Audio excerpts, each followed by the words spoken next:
আমাকে কেন ডেকেছো দাদু সাহেব, আপনাকে বিশেষ প্রয়োজন, বসেন এখানে। আচ্ছা আচ্ছা দাদু ভাই, ভালো আছেন তো? আলহামদুলিল্লাহ। বাড়ির সবাই ভালো তো? আলহামদুলিল্লাহ। দাদু ভাই তুমি মনে হয় বেশি ভালো নাই। দাদু ভাই কি বলবো আর, পিতা মারা যাওয়ার সময় এই চাচার কাছে আমার সমস্ত দায়িত্ব ভার দিয়ে চলে গিয়েছিলেন, কিন্তু চাচা এখন আমাকে তেমন ভালো নজরে দেখছে না। এমনকি 5টি টাকা চাইলেও দিতে চায় না। আর একটা কি কথা বলবো দাদু, মাঝে মধ্যে আমার নিজেকে রান্না করে খেতে হয়। তাই ভাবছিলাম আর কি, আরে তাই ভাবছিলাম আর কি। আর বলতে হবে না দাদু ভাই, আর বলতে হবে না।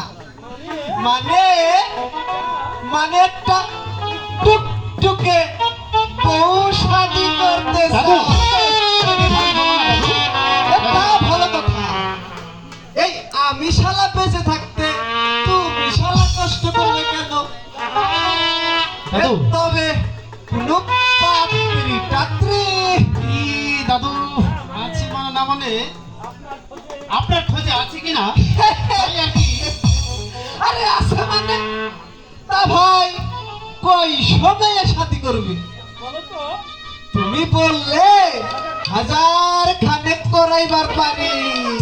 এ কি বলছি দাদু, আসলে সুখী জীবন করতে হলে মানুষের জীবনে একটি বিবাহই যথেষ্ট। তাই আপনি আমার জন্য একটি মেয়ে সন্ধান দিবেন। মাত্র একটা? জি দাদু। আচ্ছা আচ্ছা আচ্ছা, আমি নাম বলছি, তুমি পছন্দ কইরো। এই ধরো জমেলা, এই ধরো প্রমেলা, এই ধরো এই সরলা, এই মনোয়ারা, আনোয়ারা, এই জাহানারা। থামো দাদু থামো, তুমি কিন্তু